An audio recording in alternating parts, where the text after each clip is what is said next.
In today's video, I'm going to teach you how to insert shapes in Google Sheets. Shapes are a simple way to highlight key data, create quick callouts, or add basic diagrams to your spreadsheet without leaving Google Sheets.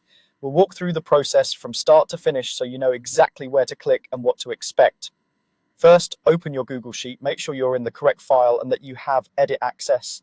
If you're working in a shared document, confirm you're not in view-only mode. You'll need permission to make changes. It can also help to click into the general area of the sheet where you want the shape to appear later, just to keep things organized. Next, go to the top menu and click Insert. This menu is where Google Sheets keeps tools for adding content beyond plain cells, things like charts, images, and in our case, drawings.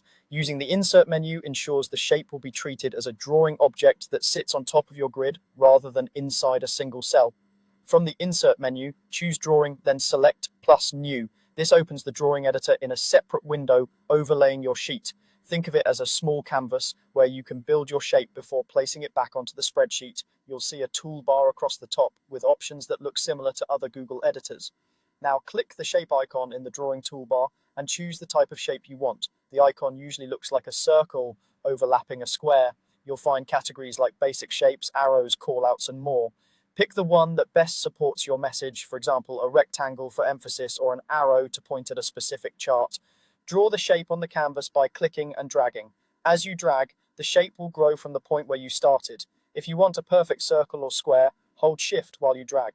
Use the blue handles to resize and the rotation handle to angle the shape if needed. You can also style it using the fill color and border color buttons in the toolbar to match your sheet's theme.